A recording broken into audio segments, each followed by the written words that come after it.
E aí, gente, é isso aqui.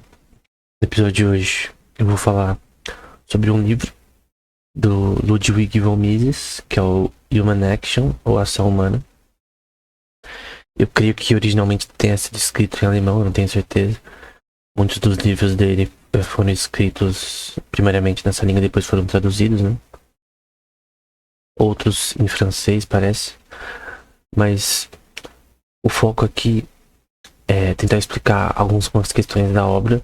Porém, por mais que seja considerada, né, o magnus opus do von Mises, né, a sua principal obra, eu sinto que em outras obras ele discorre sobre as coisas um pouco mais de forma detalhada. Então eu creio que por exemplo, eu li primeiro todos os outros livros do von Mises que estão em inglês, né? Talvez tenha outros que eu não tenha lido que estejam em outra língua, estejam em alemão somente. E aí eu vou ter que melhorar meu alemão pra conseguir ler. Mas a questão é que eu primeiro li todos os livros menores do von Mises, depois deixei o maior pro final. E, no geral, eu vi várias coisas do que eu já sabia, que era a forma que ele pensava, e várias coisas que eu mais ou menos pensava, que era a visão do von Mises, como, por exemplo, coisas como salário mínimo, coisas do tipo, entre outros temas, né? Então, o que eu vou querer fazer aqui não é só dar um resumo, mas tentar dar minha visão em alguns problemas do livro, em questão de atualidade, né? Por exemplo, ele fala sobre o padrão ouro na época que não tinha sido abolido ainda. Isso é uma coisa a considerar, porque a questão é como seria a visão dele pós o fim do padrão ouro, né? Como seria a visão dele de mundo, né, da moeda fiat? Obviamente seria a mesma, né? Que é um problema, mas tem várias coisas que ele não falou no livro por conta que não tinha acontecido ainda, né? Então, são questões aí que são importantes pra gente entender essa questão relacionada a questão cronológica, né? Porque a gente lê o livro e a gente pensa, pô, como que ele não falou disso, mas realmente que teve mudanças recentes. Por exemplo, seria muito interessante se ele falasse sobre Bitcoin, por exemplo, e outras coisas do tipo. Porém, é um livro, tipo, várias décadas antes do Bitcoin. Então, o meu ponto é que, em vez da gente só usar esse livro como base para falar sobre a sua teoria, é aplicar a teoria dele para coisas que não existiam na sua época. Então, por exemplo, ele fala sobre o teorema da regressão, que a gente vai falar aqui também. E que é aplicado para o Bitcoin, por exemplo, que significa que, por exemplo, a moeda fiat, o dólar, ele tem um valor regredido para o ouro, para commodity. Então, o valor do dólar originalmente era no ouro, mesmo saindo do lastro, a gente pode regredir a função de valor relacionada ao dólar para o ouro. E para o Bitcoin é a mesma coisa, a gente pode regredir o valor do Bitcoin para o dólar e posteriormente para o ouro. Então, essa teoria de regressão é uma coisa que o von Mises, não sei se ele inventou, mas pode ser aplicado para questões da modernidade, né? Então, vários princípios do livro a gente tem que não só aceitar, mas mudar também, ou corrigir erros, na verdade, de toda a teoria do von Mises, né? Toda a teoria econômica do von Mises. O próprio Rothbard, no livro dele, Nation State, eu não lembro exatamente o nome, Nation State Economy, se não me engano, de 1500 páginas, ele fala sobre como ele mesmo discordava em várias coisas do von Mises, e por isso ele não era como se fosse contrário à opinião dele, mas mudou algumas coisas em relação à necessidade, né? E a gente não pode só aceitar o que os caras do passado falaram, a gente tem que mudar conforme a necessidade, conforme a lógica e a razão, né? Teve um livro que eu li recentemente, até fiz uma resenha no Instagram, que a economia é definida como lógica e razão, a economia no caso, e a política em virtude, moral e ética. E é uma coisa que o Mises fala nesse livro, ele fala que economia não tem nada a ver com emoção e coisa do tipo. Então, quando a gente fala sobre política econômica, a gente fala sobre a junção, né, entre a esfera de lógica e razão, por exemplo, que a moeda fiat, expansão de crédito, é um problema do ponto de vista lógico. Toda a teoria dos ciclos de Von Mises, né, de business cycles, expansão de crédito, né, você abaixar artificialmente a taxa de juros para as pessoas pegarem empréstimos de uma forma mais fácil, né, empresas, coisa do tipo.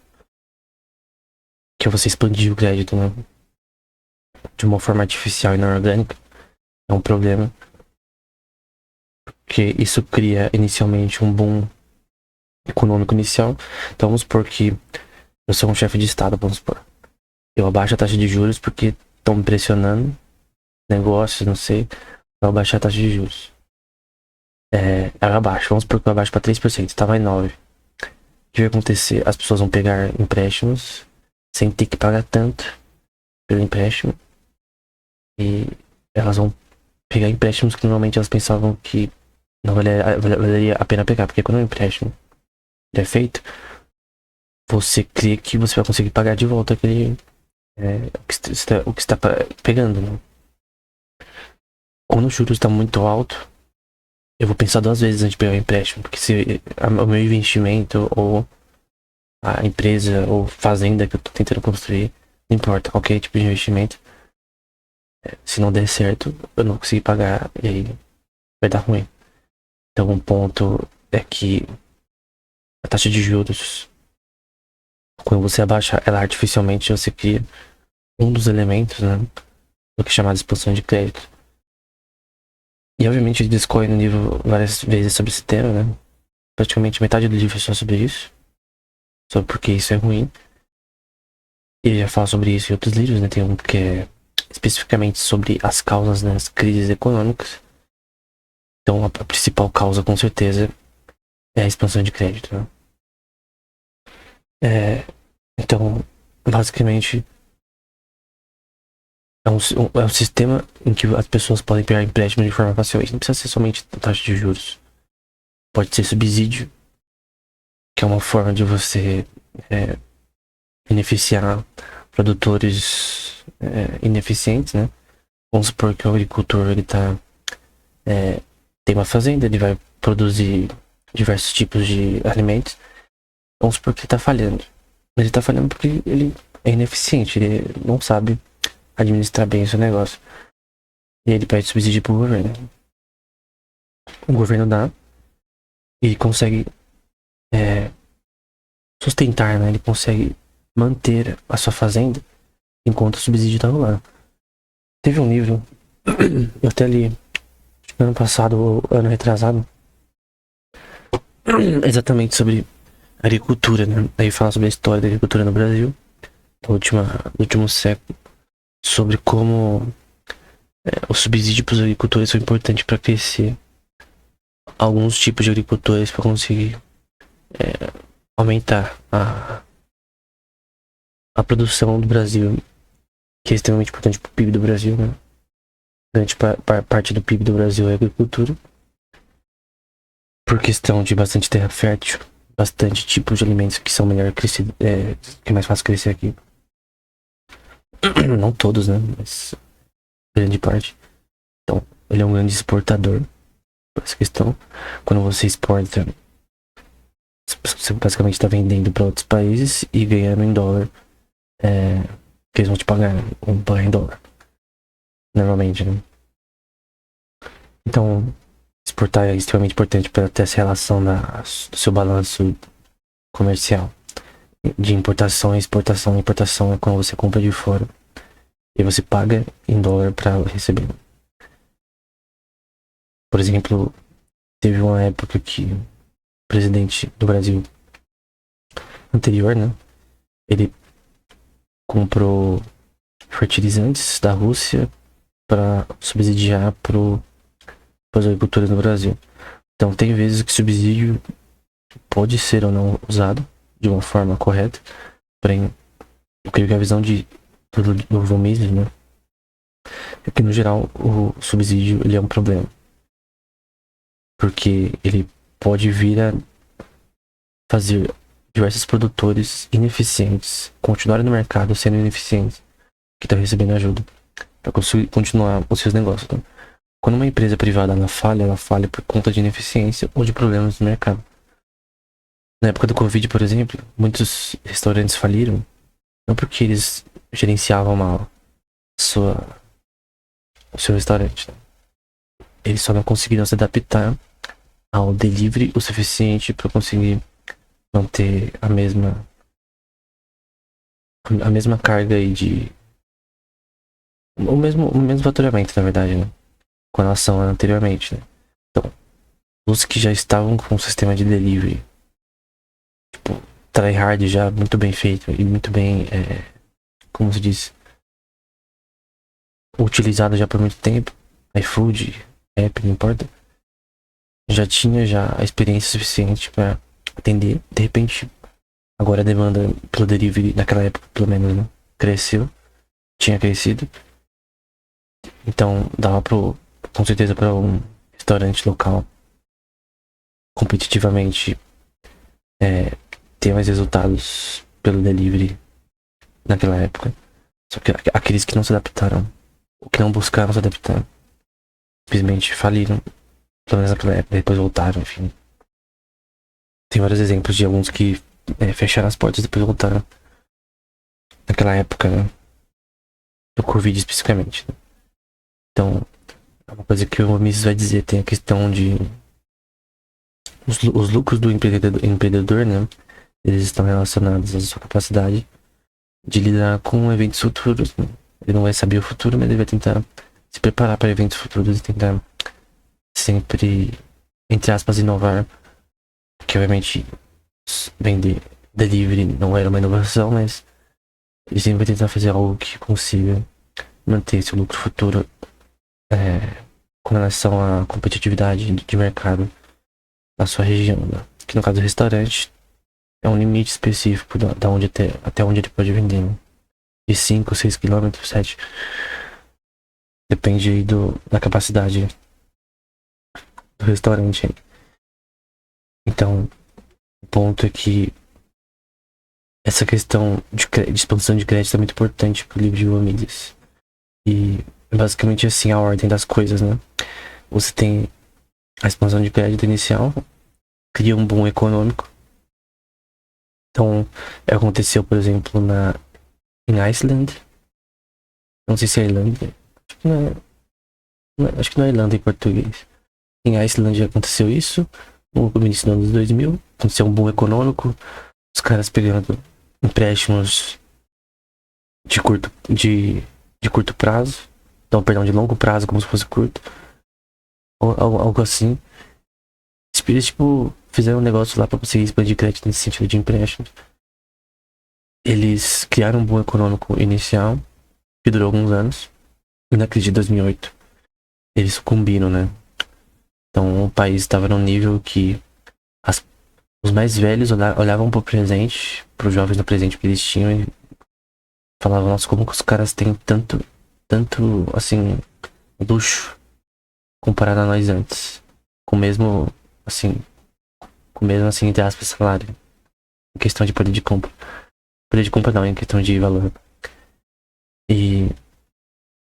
Só que durou por pouco tempo, né? E expansão de crédito é isso. Ela cria um boom econômico. Depois, por algum motivo que não consegue se manter, você cria insolvência. Então, nesse caso, foi os bancos de Iceland que ficaram insolventes. E aí, qualquer coisinha já cria um problema de solvência crônico. Que aí, esse boom, ele vira uma depressão, né? Ele vira seria uma depressão. Talvez esse termo não seja melhor, né? É basicamente quando as pessoas, elas buscam poupar mais porque elas têm uma expectativa futura de que tá dando merda ou que vai dar merda. De que, por exemplo, a inflação gera isso, por exemplo. E no caso, depois desse boom inicial, você vai ter uma alta de preços nas coisas. Especialmente porque você expandir o crédito, basicamente você dilui o poder de compra das pessoas, você dilui o valor do dinheiro, principalmente se você imprime dinheiro, se essa é a sua forma de expansão de crédito. A própria moeda fiat é uma forma de expansão de crédito. Diversas formas de investimento dos securities que a gente tem hoje são expansão de crédito. A questão de você ter bancos que podem ter 10% da capacidade do dinheiro que eles dizem ter tecnicamente em crédito é uma forma de expansão de crédito imoral, na minha opinião, né? Tem até o livro do Fisher, que é o 100% Money, que ele defende que bancos devem ter 100% do que eles dizem ter. Então, em vez de eles terem, por exemplo, no máximo 17, 20% de todos os depósitos que são feitos pelas pessoas ali, então vamos supor que 100 mil pessoas depositam tanto dinheiro num banco. Daqueles 100 mil, eles só vão ter 17%. Ou seja, 17 mil eles têm que ter ali físico ou virtual, né? Digital. Porque dinheiro físico hoje tá desaparecendo, né? Mas ele tem que ter 17 mil ali pronto pra ser sacado. Vamos supor que todo mundo deu R$1, né? Só para ficar mais simples. Desses 100 mil, cada um deu R$1, então tem 100 mil ali. E o resto desse dinheiro, né? Dos 83 mil aí, vai ser usado para investimentos. Vai ter, no caso, um portfólio de investimentos do banco para ele aumentar seu capital. E vão ser diversos tipos de investimentos. Ele também vai pegar financiar carros, casas e coisas do tipo que os bancos fazem constantemente, tanto os públicos quanto privados, para também usar esses investimentos como securities, né? Então, aquele financiamento da casa que você pega do banco, ele vai usar aquele próprio financiamento como uma forma de investimento deles próprios, além do dinheiro que você vai ter que pagar, né? Pelo empréstimo a juros, né? Então, tudo isso cria uma expansão de crédito. Basicamente é você ter mais do que você diz ter e você vai fazendo isso continuamente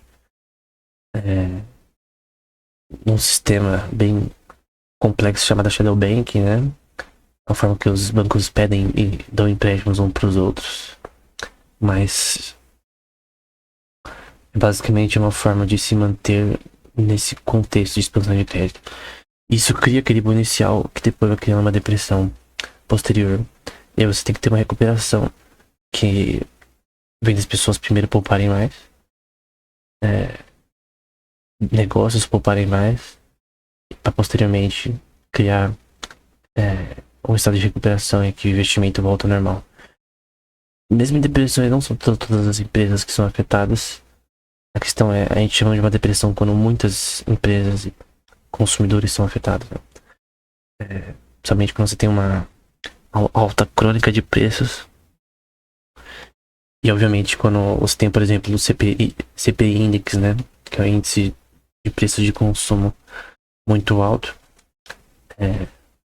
Aluguéis muito altos, tudo muito alto, você vai ter um problema que as pessoas realmente não vão comprar mais nada fora do normal. Não vão pegar empréstimos com tanta frequência. E imagine isso para uma população de milhões de pessoas, né? Então você tem um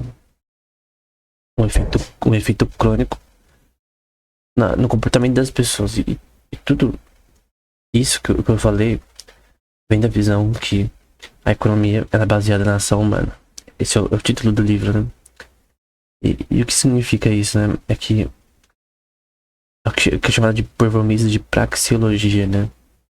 E no meu livro A Lógica Proposicional de Hazlitt, né? Eu tô pensando em fazer um curso aqui no canal de graça, né? Postar aqui uns vídeos sobre esse tema. Que eu tenho que comentar o livro também.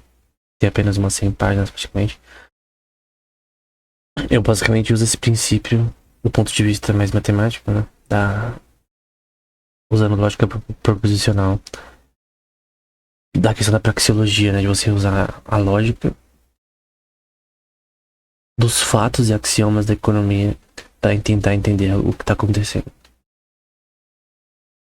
Então, por exemplo, um fato praxeológico é que expansão de crédito gera um boom inicial e depois depressão, depois uma recuperação, depois, obviamente, eles vão aumentar a taxa de juros e várias questões aí nessa questão para tentar lidar com essa depressão econômica. Aí depois eles vão tentar restabilizar e depois expande crédito de novo, enfim. O ponto é que as causas de problemas econômicos eles são pelas más ações, mas não, né? Pelas ações congênitas de pessoas, principalmente talvez governantes, coisa do tipo, que podem causar problemas econômicos. Por exemplo, o Collor, ele é bem conhecido por ter congelado como fala, o dinheiro das pessoas da poupança. O dinheiro no banco. Então ele foi lá e congelou. Ele tinha um poder pra isso.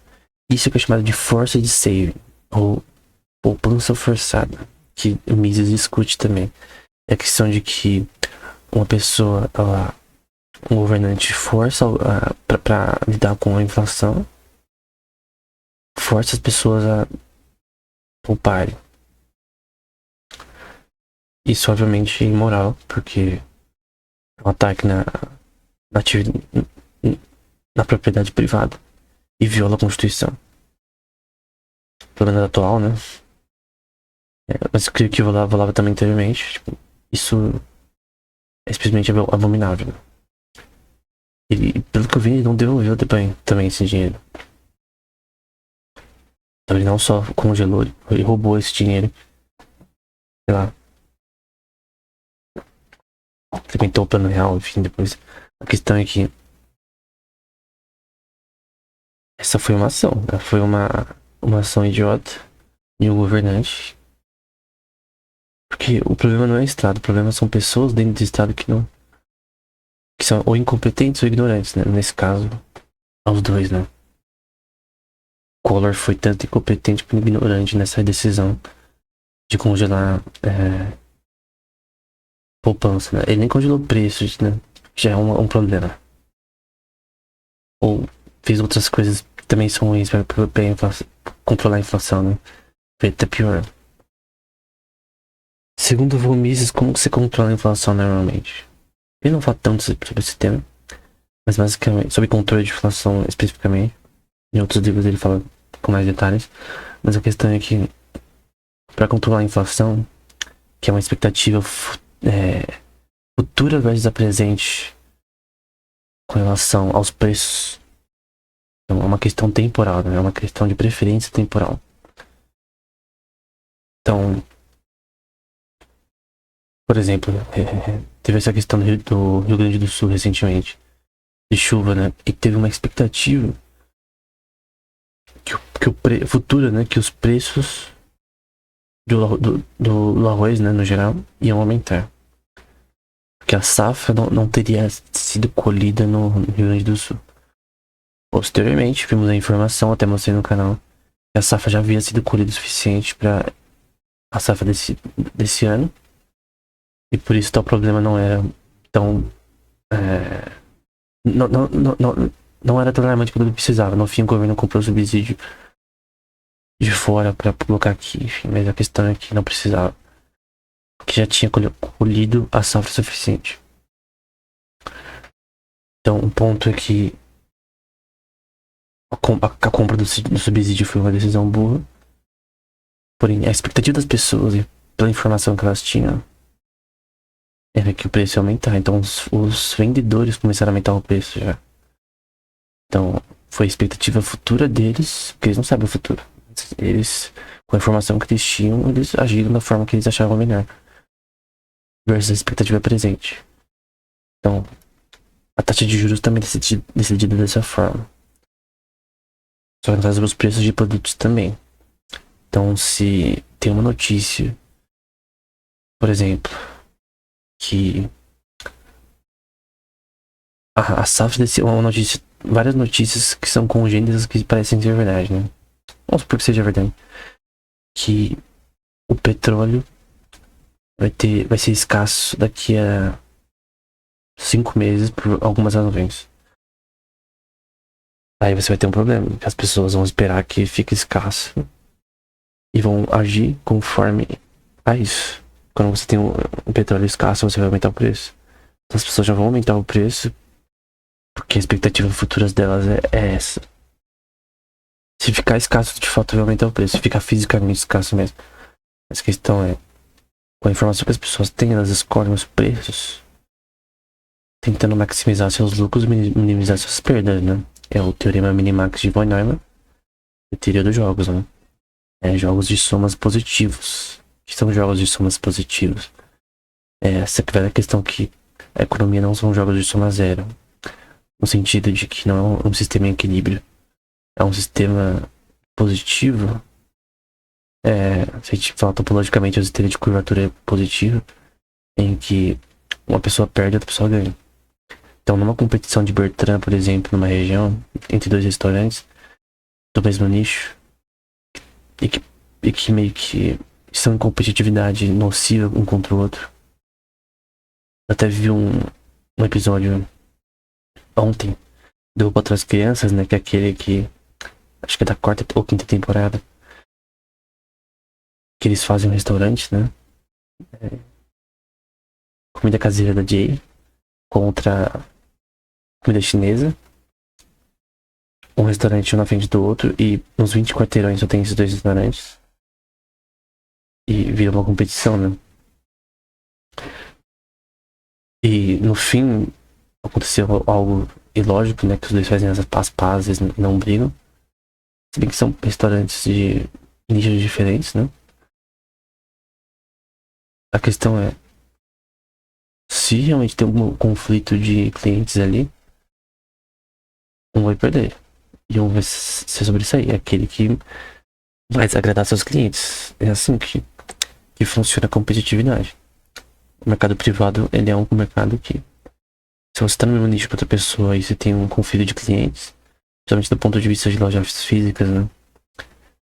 Você vai ter um problema. Se tem 3 lojas físicas, vamos supor que não tenha vendas online, ou as pessoas não compram online. 3 lojas físicas numa região de suplementos, uma próxima da outra, e elas vendem as mesmas coisas, você vai ter um conflito de competitividade, né? Vence a melhor. Então, para Mises, isso é normal e bom, né? Que haja esse tipo de competitividade. Eu creio que porque para qualquer economista da escola austríaca ou da nova, né? Escola austríaca, essa seria a visão, né? Então, tem essa questão de competitividade como algo natural. E o Novo Mises, ele não fala contra o monopólio. Ele fala contra o monopólio de empresas públicas, né? Recentemente, por exemplo, a Sabesp, São Paulo, ela virou privada. O que significa isso? Que ela não é... Ela tem ainda ações que são do governo. Então, o governo ainda tem ações... Acho que o cara do Ancapsul falou que 17% das ações da Sabesp, que estão já faz tempo públicas, né? Você pode investir na Sabesp hoje, enfim. Qualquer pessoa do mundo pode vir investir na Sabesp. E a questão é que, só que agora a maior parte é privada e o controle da empresa agora é privado. Então, por que isso é bom? E vamos falar sobre a questão é porque a empresa privada, ela tem menos... Ela tem mais incentivo para ser bem sucedida, né? Por exemplo, vamos supor que você tem uma empresa pública e o governante tem um cara, um amigo, não importa, ele põe na gerência dessa empresa pública. Esse cara, ele não vai ter incentivo para fazer a empresa dar lucro. Por quê? Porque a empresa não é dele. Então, a questão de empresas públicas é que o cara que comanda essa empresa, ele não tem incentivo pra fazer lucro. Porque ele é só um funcionário público. Normalmente, funcionário público não é é demitido com tanta facilidade. A não ser que ele faça muita merda. E tem um livro até do Von Mises que chama Burocracia, né? Que é exatamente sobre isso. A falar como empresas públicas têm essa questão que não pode ser resolvida. É a forma que as pessoas agem, né? Quando uma pessoa tem uma empresa dela, privada, que o sucesso dela depende apenas das pessoas, ou de um grupo de pessoas, do ponto de vista privado, ela tem que inovar, ela tem que fazer dar certo porque aquilo é dela.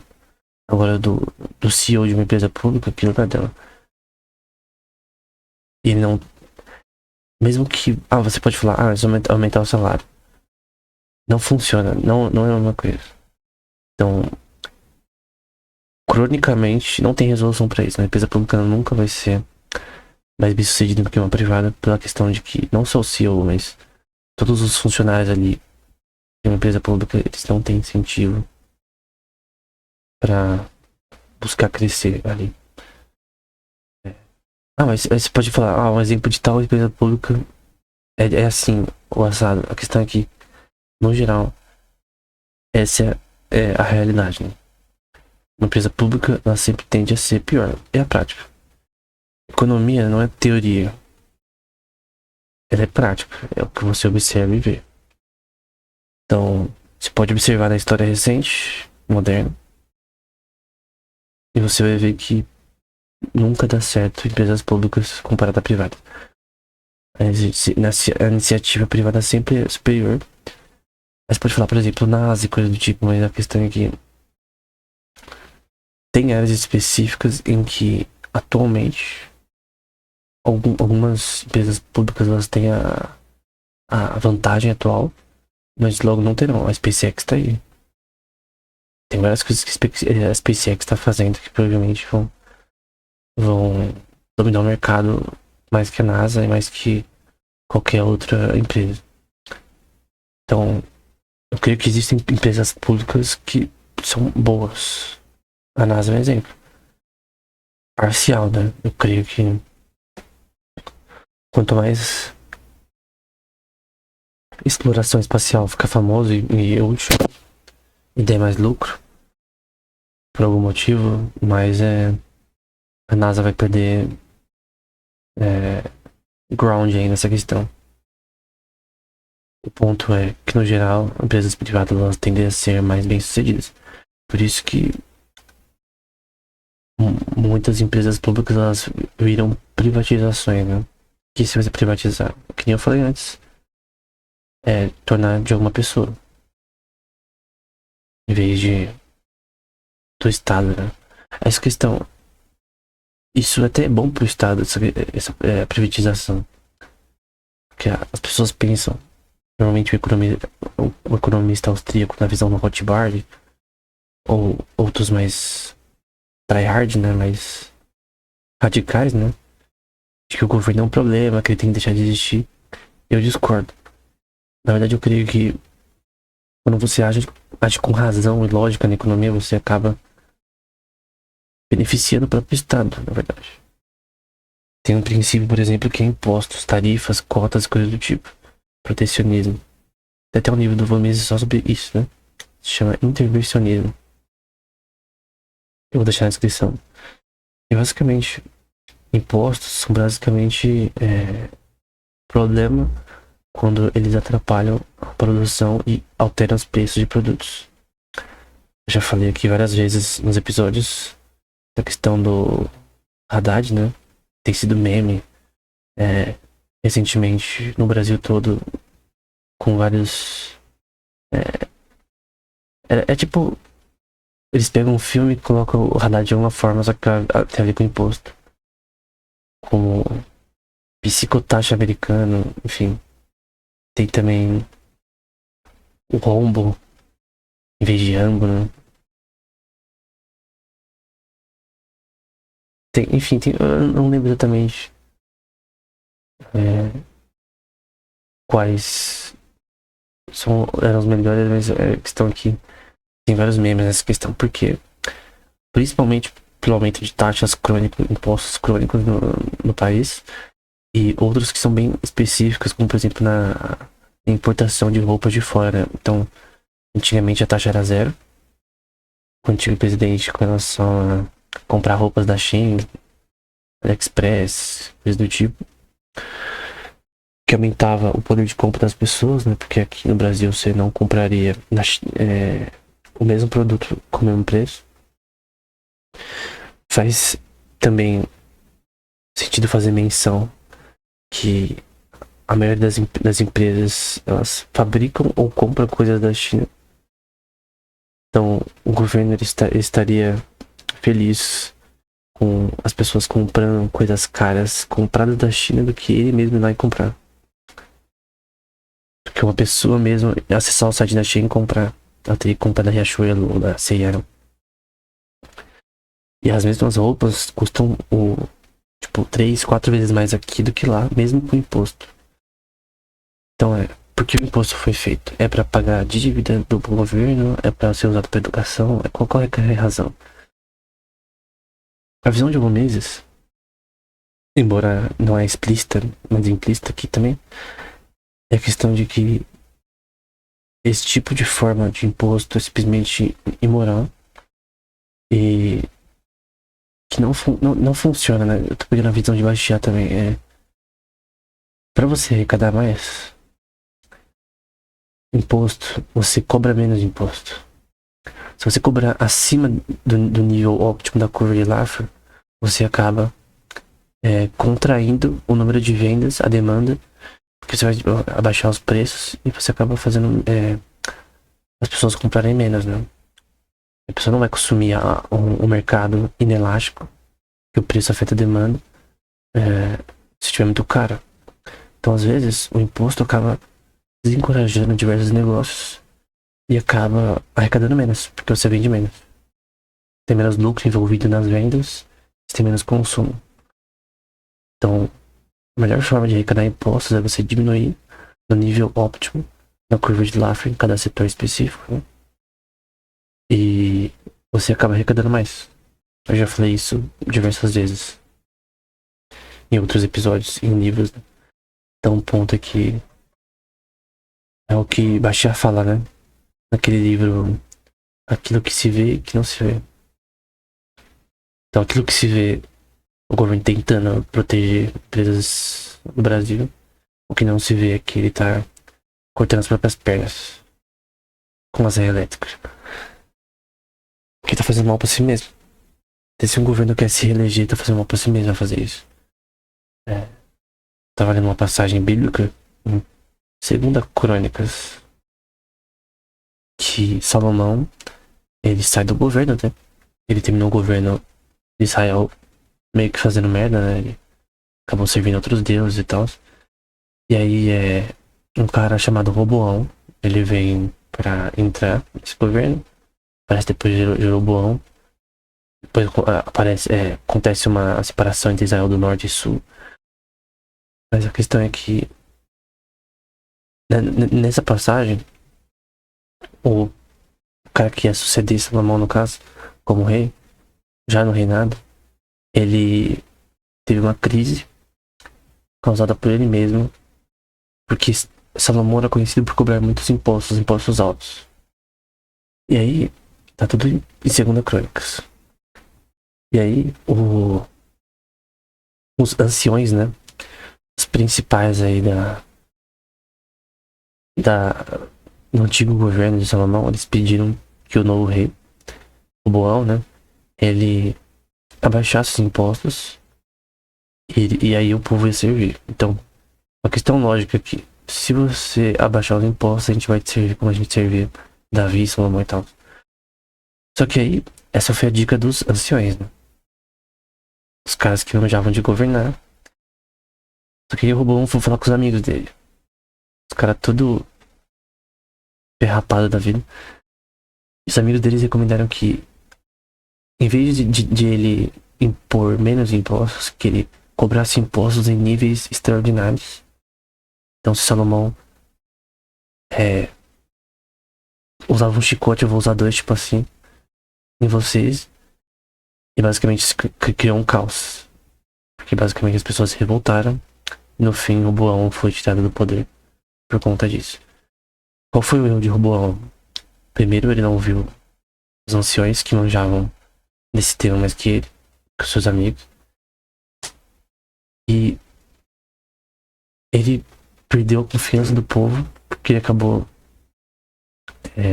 fazendo basicamente a situação de vida, né, chamada Titans Eleven deles, muito pior do que com Salomão. Se ele só tivesse escolhido abaixar os impostos, ele ia ter controle do governo e ia conseguir dominar aquele povo com facilidade. Porque eles veriam que ele era alguém que estava agindo por eles e não contra eles. Isso numa monarquia. Então, eu creio que esse exemplo bíblico, que é real, né, é um exemplo histórico. De Segunda Crônicas, especificamente desse rei pós-Salomão, né, pré-judaísmo do Segundo Templo, que é um tema associado a séculos depois disso daí. Tem vários reis de Israel que foram horríveis, né? Como eu disse, vai dividir o reino para o reino de Israel no norte e o reino de Judá no sul. Eram duas tribos no norte e 10 no sul. E basicamente na verdade, a própria Bíblia cita que que Deus incitou Roboão também a fazer isso, né? Ele estava usando ele para atingir seus fins, né? Com relação à história de Israel. Então, mas a culpa de Roboão, obviamente. Então, o que essa história nos ensina, né? Que historicamente nunca um governo foi mais favorecido por cobrar mais impostos. Na verdade, cobrando menos, buscando um equilíbrio econômico nessa questão, somente redução de gastos, é que se você consegue dominar um povo, um governo de forma melhor, né? Então, esse exemplo do Haddad recentemente no governo do Brasil é um exemplo do que não fazer. Do que não fazer como um ministro da Fazenda, né? Então, outros temas da ação humana, do Von Mises, né? É a questão do socialismo, né? No final ele discute essa parte somente. E ele destrói totalmente o Marx e o Engels, enfim. Mas a questão é a substância do argumento dele, né? Que é essa questão da burocracia. O governo público, a questão da impossibilidade do cálculo econômico de você escolher arbitrariamente, de forma inorgânica, os preços de produtos, de você estatizar todas as empresas viram estatais e você coloca pessoas ali pra gerir aquela empresa, não funciona. Pelo simples fato que não tem incentivo pra pessoa, pessoalmente, de conseguir fazer aquilo dar certo, porque não é dela. Se um cara vir querer tirar o cara, ele vai perder tudo. Então, o que alguém faria aquela empresa seja o cálculo econômico, ele é computacionalmente impossível. Porque para você fazer isso, você teria que prever o futuro, prever a demanda e oferta de produtos com infinita certeza. Ou seja, para você fazer o cálculo econômico socialista, você teria que ser um ser divino. Tecnicamente. Eu tô falando sério, você teria que ser um ser divino, porque é impossível. Por isso que o mercado privado, ele de forma orgânica decide o preço e funciona. Cada um buscando o seu próprio interesse, né? A mão invisível de Adam Smith, você acaba tendo bons resultados, né? Então, o preço, por exemplo, de aluguéis numa região definida de forma orgânica é infinitamente superior a uma fixação de preços do governo. Porque o governo não tem capacidade. Nenhum ser humano tem a capacidade, na verdade, de prever demanda e oferta por qualquer coisa. E por isso que essa questão não pode ser realizada, né? Porque é uma das fundações, os fundamentos do socialismo e não funciona. Então, como eu disse antes no começo, né? Economia é lógica e razão. Política é virtude, moral e ética. Então, do ponto de vista econômico, o socialismo não funciona. Do ponto de vista político, alguns podem achar que é a melhor forma. Só que a questão, você não governa com política somente. Você precisa de economia. A razão do Estado é a economia, na verdade. É econômica. É gerenciar o país de uma forma para gerar a prosperidade geral das pessoas. Pelo menos esse era o objetivo inicial, né, de uma democracia. Ao menos gerenciar as coisas para não ficar uma anarquia, né? Enfim, virar uma Robezia jungle, né? Mas basicamente é isso. Eu creio que esses são os pontos principais do livro do Romines. Talvez eu faça uma parte 2. Eu não falei sobre todos os temas ainda. Mas no geral é um bom livro. Até o próximo episódio.